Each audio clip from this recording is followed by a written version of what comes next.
Delta नामी corona virus Pakistan की सरहद में दाखिल हो चुका है और इसने अपना पहला वार, मैं आपको बताऊं, रावलपिंडी पे किया है। और जो डिविजनल कमिश्नर हैं वो ये बताते हैं कि रावलपिंडी में जो डेल्टा नामी वायरस है जो भारत से आया है, इसके 15 केसेस की तशखीस हो चुकी है। क्योंकि बहरहाल वायरस तो एक ही है ना, कोरोना वायरस, वो अपनी शक्ल तब्दील कर रहे हैं, मुख्तलिफ वेरिएंट्स आ रहे हैं, ठीक है। ये जो वायरस जिसके बारे में कहा जा रहा है वो डेल्टा वायरस, और वो पाकिस्तान में दाखिल हो गया है। आसान तरीन तरीका, वैक्सीन लगवा लीजिए। हुकूमत की रखी हुई गंदम की बोरी में से रेत बजरी गिरती है, उसकी वैक्सीन, उसमें अदरक लेमू का पानी है, वो सिकंजमीन ठोक रहा है मुझे, या वो किसी और मर्ज की दवा मुझे लगा रहा है, इस बात की गारंटी कौन देगा? I don't trust. उसमें कोई कमी पेशी हो सकती है।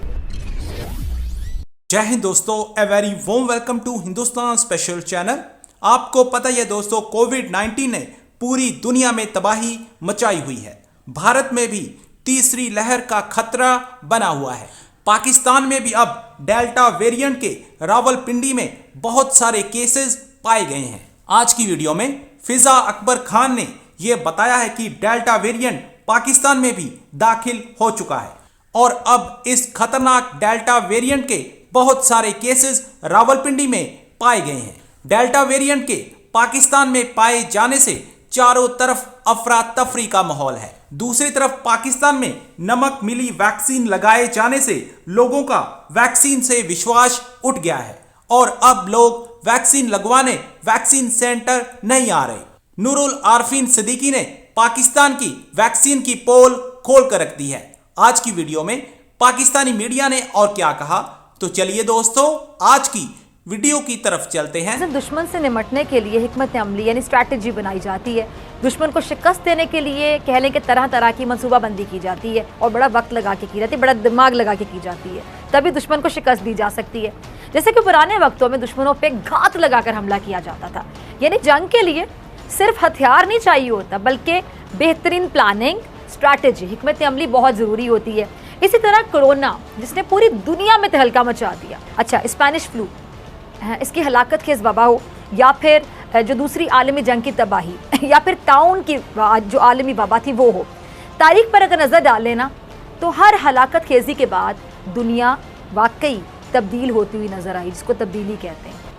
कभी ऐसा लगता है, किस तरह कंफ्यूज करती है कि आप भी सोचते होंगे कि कभी लगता है अब ये वबा खत्म हुई, अब गई। जब जोर टूटता है, केसेस कम होते हैं तो हमें लगता है कि शुक्र है जी वबा जा रही, लेकिन फिर अचानक से एक नई लहर आ जाती है।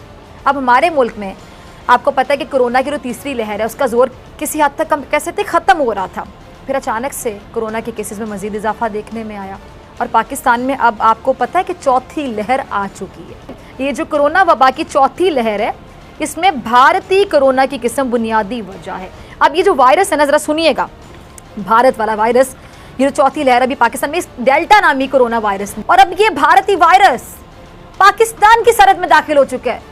ये भारतीय वायरस जो भारत में तबाही मचा रहा है, सफ़े मातम बिछा रहा है, अब ये पाकिस्तान की सरहद में दाखिल हो चुका है और इसने अपना पहला वार, मैं आपको बताऊं, रावलपिंडी पे किया है। और जो डिविजनल कमिश्नर हैं वो ये बताते हैं कि रावलपिंडी में जो डेल्टा नामी वायरस है जो भारत से आया है, इसके 15 केसेस की तशखीस हो चुकी है रावलपिंडी में। क्योंकि बहरहाल वायरस तो एक ही है ना, कोरोना वायरस, वो अपनी शक्ल तब्दील कर रहे हैं, मुख्तलिफ वेरिएंट्स आ रहे हैं। ये जो अब नया वायरस आ गया, डॉक्टर साहब आप तो लम्हा बलम्हा आगाह रख रहे हैं, डॉक्टर तौर-ए-रहमान साहब भी बार बार आगाह करते हैं, तो आपकी ज़्यादा नज़र है इस इशू पर। ये जो वायरस आया है, भारतीय जो वेरिएंट है डेल्टा वायरस, है किस हद तक खतरनाक है और लोगों को इसको कितना संजीदगी से लेना चाहिए?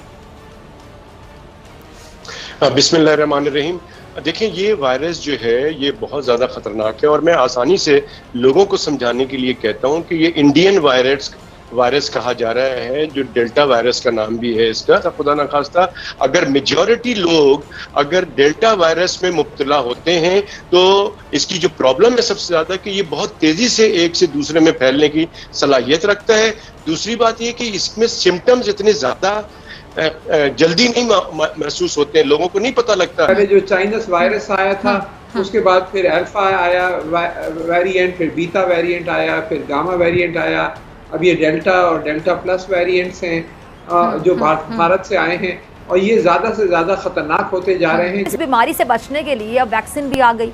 खुद को और दूसरों को इस बीमारी से बचाने का आसान तरीन तरीका, वैक्सीन लगवा लीजिए। लेकिन वैक्सीन को लेकर आपने देखा कि हमारे यहाँ तरह तरह की क्या सराहियाँ की जा रही है। कोई कहता है कि ये जो वैक्सीन है ना, ये इंसानी जिस्म में चिप लगाने का जरिया है, और कोई ये कहता है कि वैक्सीन लगाने के बाद इंसान चंद साल का मेहमान बनकर रह जाता है और फिर मर जाता है। और कुछ लोगों ने तो इस वैक्सीन को साजिश करार दे दिया कि बड़ी साजिश है साढ़े खिलाफ, और अपने जिस्मों के साथ मकनातीस चिपका कर दिखा दिया, और कोई अपने जिस्म के जरिए बल्ब भी रोशन करता हुआ दिखाई दिया।